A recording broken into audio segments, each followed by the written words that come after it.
There's some crazy myth about tennis gear that I've heard throughout the years, and so today I'm gonna do a list of those, and stay until the end of the video to tell me if you knew all those myths, and most importantly, if you knew that those were not true but that they were myths. Let's go. Let's start with a myth that makes me cringe so much when I hear it, and unfortunately I hear it all the time, and it's the fact that the lighter a racket is, the better it is. Why it is not true is just simple physics. When the ball is coming really fast, it has some weight, and so you need some weight to counterpunch the weight of the ball coming and the weight that you want to distribute to the ball that's going on the other side.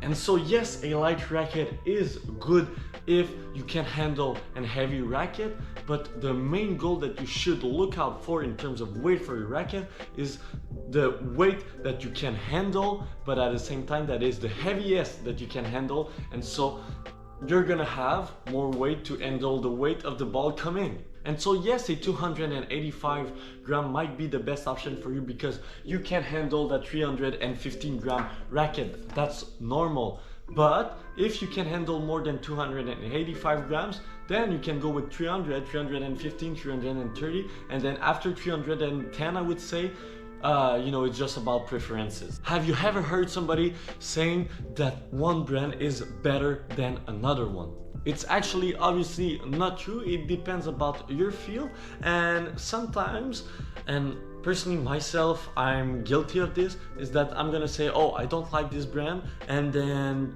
you might end up liking just one racket of this brand, or you can like the whole lineup. It's different. You don't have to consider like the brand as a whole thing. The brand has multiple line of racket, let's say, of shoes, and so you can like just one thing about this brand, but doesn't mean that one brand is good and one brand is not. This next one just freaks me out. The more expensive string are the best one. It's actually not true at all. In terms of string, you get to look out for which type of string do you like. So yes, obviously if you like natural gut, it's gonna be a bit more expensive because it takes a bit more time to do, it's a bit more expensive to produce and all that stuff, but a copolyester string could actually be incredible and be at a low price. So don't take into consideration the price of the string that you're buying to say that it's a good or a bad string. There's some incredible budget string on the market, and so obviously this is a myth. This is not actually true. Tennis shoes cannot be comfortable. Have you ever heard this before? This is not actually true.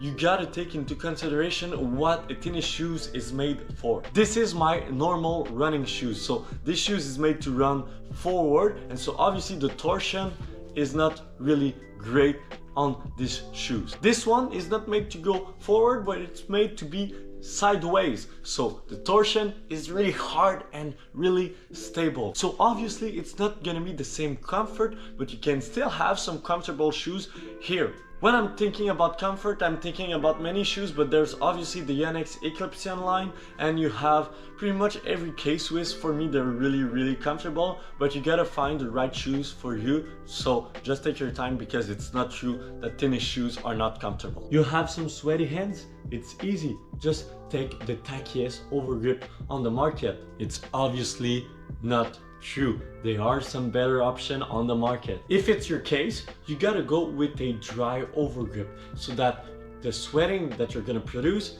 is gonna stick to the overgrip, and then it's gonna work. So yeah, don't go with the tackiest overgrip on the market. It won't work. So that's it for the video. Let me know in the comment section down below if you knew all those myths.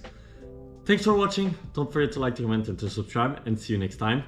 Bye bye.